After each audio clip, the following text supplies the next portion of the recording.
There was a time not too long ago where companies were saying that single-player games are dying and multiplayer live service games are going to take over the market. Even though games like God of War and Elden Ring, The Last of Us, stuff like that were coming out and just proving them wrong over and over again. I honestly think they were trying to I guess, for lack of a better term, they were trying to gaslight us into actually believing that single-player games were dying so that we would buy their live service games. And most of them were really shitty games, by the way. Games like Anthem, Suicide Squad, the Marvel's Avengers game, Concord, and dude, they turned Halo Infinite. They wanted it to be a live service game. Remember that? Well, they really shit the bed there. My favorite franchise, Halo, they have just run it right into the ground, but that's a subject for another video. They want this live service shit to work so bad. They want, oh my God, we got to make the next Fortnite. Get the fuck out of here with that shit. A lot of people don't want to work a full day, 10 hours, 12 hours, whatever you're working, blue collar, white collar, it doesn't matter. Nobody wants to work a full day of hard work, come home, and then have to sweat and compete with these basement dwellers that are my age, still living in their mama's basement, eating pizza rolls throughout the whole day. Or even, 8 and 12-year-olds, because they not playing either. They're the real deal, too. And I was playing Battlefield 6 for a couple of months, man, but you have to stay consistent on that game. If you miss a day, it's like you took 2 weeks off. You gotta relearn everything again. You gotta have a monitor. You can't just chill on your bed and play on the TV, or you're gonna get your ass dusted. You're gonna walk out and get killed every 2 seconds. Nobody wants to do that. That's why I love games like, a modern example, Crimson Desert. I'm having a blast playing Crimson Desert. The stuff you can do in this game is ridiculous. I seen a girl playing on TikTok, and I guess I'm not this creative because I haven't done this yet. She captured like 100 bees or some shit, went into a tavern and released the bees into the tavern, and all the citizens were in there like freaking out. That shit was hilarious. Just little small stuff like that you can do, man. The world is so immersive. It reminds me of Red Dead Redemption 2, right? I was so immersed in Red Dead Redemption 2. Such a great game. And Crimson Desert's open world reminds me of that game. And then as Cliff, man, you feel so powerful as Cliff. But you're not unchallenged. There's some hard-ass bosses, and you can get overwhelmed when you got 100 people coming after you like I do all the time. But it's such a great game. Single-player games are just undefeated, man. They're not going anywhere. They can live service talk all they want. They can push all these Fortnite-ish games on us all they want.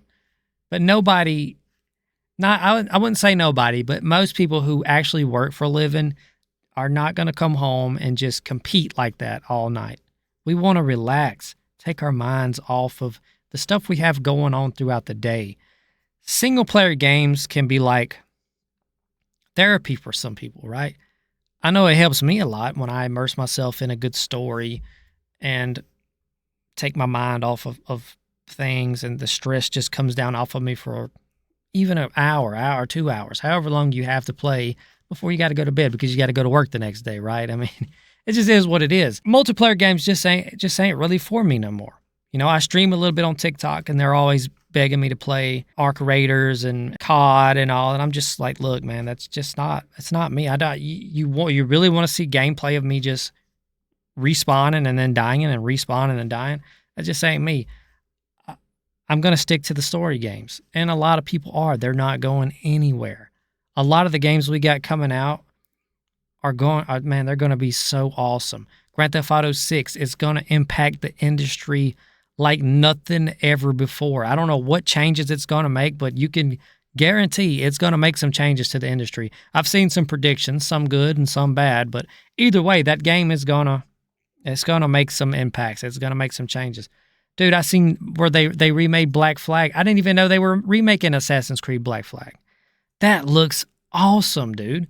I can't wait to play. That's one of my favorite games I've ever played was Black Flag. When it comes out, I'm hopping on day one.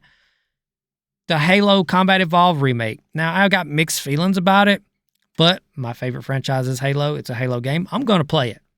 Do I think it's going to live up to, the original Halo back when I was like 7 years old? Absolutely not. Nothing is. I mean, that's just the nostalgia part of it, right? You can never truly go home. But I am going to play it. It looks awesome. The new Pragmata game, it looks great. And once I get a chance, I'll probably grab it and play it. It looks like a pretty good story game. Right now, I'm playing a lot of Days Gone on TikTok streams. One of the best survival zombie apocalypse games to ever be released, in my opinion. We got that new Marvel Wolverine game that's coming out. It looks good. There's a new Fable being made. If it's anything like the original Fable, it's going to be great. And so many more coming out that I can't think of off the top of my head. But my point is, if these companies want to sell games, if they want people to love their games, all they got to do is release finished games with really good narratives and stories. If it's an open world, fill it with things to do in detail. Put love and care into the game. Don't release it in a super buggy state. Don't release it just to put microtransactions in it. That's what live service screams to me is, hey, we made a game that we can monetize the absolute shit out of. Dads like me and grown-ups like me, I'm in my 30s. I feel like my reaction time just ain't what it used to be. And it's hard for people like us to keep up with these kids on COD and Battlefield and all that. Or maybe it's because we don't have the amount of time to sink into them that other people do and that these kids have to sink into them. What we do have is a couple of hours every day or every other day or on the weekends where we can just sink into these immersive single-player games with great stories.